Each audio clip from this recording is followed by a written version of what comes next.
All right, so when you're in a high-stakes live video situation, I'm talking a stadium show, Yeah. network broadcast, the one thing you absolutely cannot have is signal failure. No, that's the nightmare scenario. Exactly. So today we're going to do a deep dive into the technical plumbing that prevents that. We're looking at a specific piece of gear, the Datavideo VP-597. Yep. The 3G HDSD-SDI 2x6 distribution amplifier. It's a mouthful. Yeah. But our mission here is to figure out why this little box is so critical for managing live signals. Well, to put it simply, it's a distribution amplifier. It takes up to 2 inputs and gives you 6 clean outputs. It also does A/B switching, and it comes in at around $388. Okay, so let's break that down. We've got 2 BNC inputs and then 6 BNC outputs. Right. And they're all 3G, HD, and SD-SDI compatible. Which means it's pretty versatile, right? It'll work with basically any professional video standard you throw at it. Mm-hmm. And that includes embedded audio, which is important. It's built to last across different standards, so it's not something you buy and then it's obsolete next year. So let's talk about that switching function. You can take 2 different sources, input A and input B, and switch between them. Exactly. You can either do it with a little switch right on the front panel or, and this is the important part, through a GPI remote control interface. I see. So this isn't just about splitting a signal, it's about redundancy. That's the primary use case. Think of it as a critical backup switcher. You have your main feed going into A and your backup feed going into B. And if the main feed dies for any reason, the director, who's maybe 100 feet away at the main desk, can instantly trigger the GPI to switch to the backup feed seamlessly. okay, that makes a lot of sense for live events. You're guaranteeing you always have a picture to put on the big screens or send to the broadcast truck. For sure. Imagine a live race and the main camera feed just drops, even for a second. Yeah, that's a disaster. This little box is the insurance policy against that. But I have to ask, what makes this $380 box so different from a cheap splitter you could get online? The A/B switching is great, but is there more to it? Oh, absolutely. This is where it gets really interesting.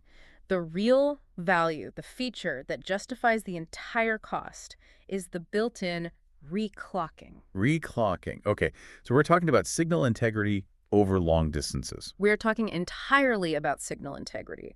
A digital signal isn't perfect forever. As it travels down a long cable, the clock starts to get sloppy. You get jitter, and eventually the signal just falls apart. So the picture would start to sparkle or just drop out completely. Exactly. Reclocking essentially grabs that tired, messy signal, rebuilds it, and gives it a perfectly new, clean clock before sending it out to those 6 outputs. So it's like a signal conditioner. It's not just passing the signal along, it's actively restoring it. It's giving it a fresh battery for the next leg of its journey. Right. Without that, you'd be lucky to get a reliable signal past 100 feet or so. With reclocking, you can go much, much further. So the price tag isn't for the ports, it's for the professional-grade insurance against signal loss. That's the perfect way to put it. Got it. And just to round out the specs, it's powered by a standard DC 12-volt, and it has a USB port alongside that crucial GPI interface. Right. The USB is mainly for firmware updates, and it's also TAA compliant, which is a big deal for some users. TAA compliant, so that's for government or military contracts, right? Yep. It means it meets the U.S. government's strict manufacturing and sourcing requirements, a need to have feature in those environments. So when we boil this all down for you, the listener, what we have is a small, unassuming box that is doing some incredibly heavy lifting. It's handling signal routing, redundancy, and restoration all at once. It's one of those foundational pieces of kit. You set it, you forget it, but your entire production would collapse without it. It's the reliable guard dog in your video chain. A great way to think about it. So here's a final thought for you to chew on.